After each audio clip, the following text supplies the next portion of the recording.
Zdravo i dobrodošli na naš kanal.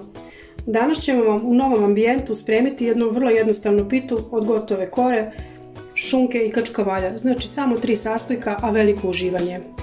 Uživajte! Prvo ćemo iseći kačkavalj na štapiće.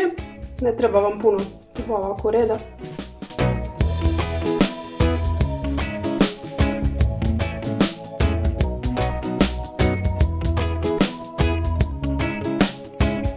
Tako, sad ćemo ga iseći na kriške, odnosno na štapiće.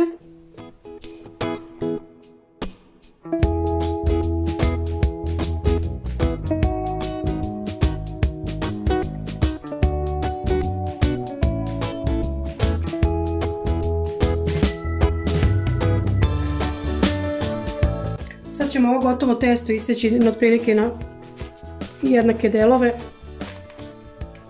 koliko je to moguće. Treba nam 4 komada. To je to. Probati da odvojimo. Ovako na krajeve ređamo šunku.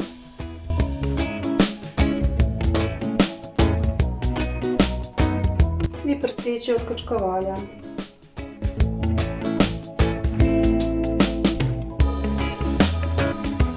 Onda to rolamo.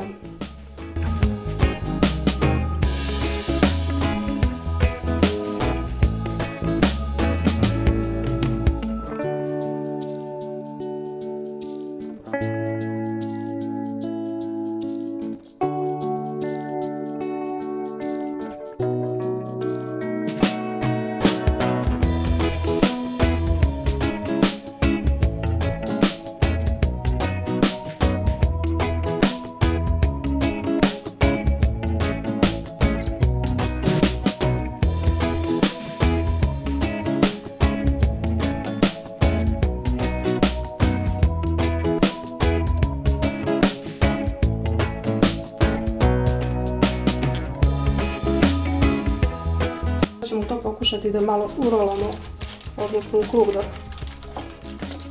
nemojte se nešto pretjerano mučiti zato što je kačkavalj ceo pa ne možete da ga prelomite.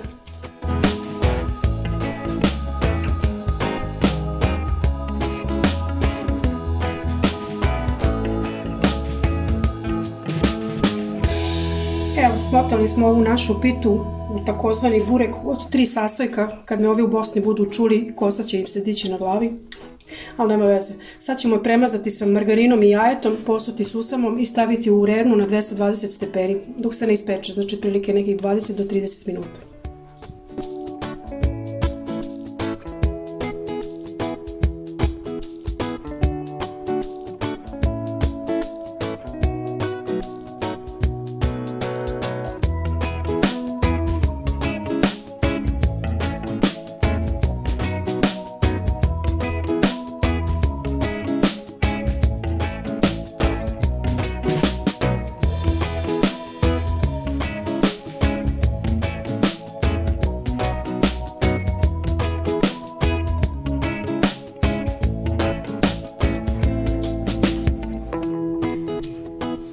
I evo je, naša najjednostavnija moguća pita je gotova.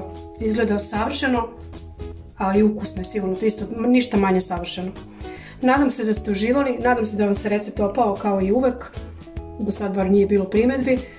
Tako da, nadam se da ćete ga praviti, da ćete nas podržati i subscribe-ovati se. Pozdrav!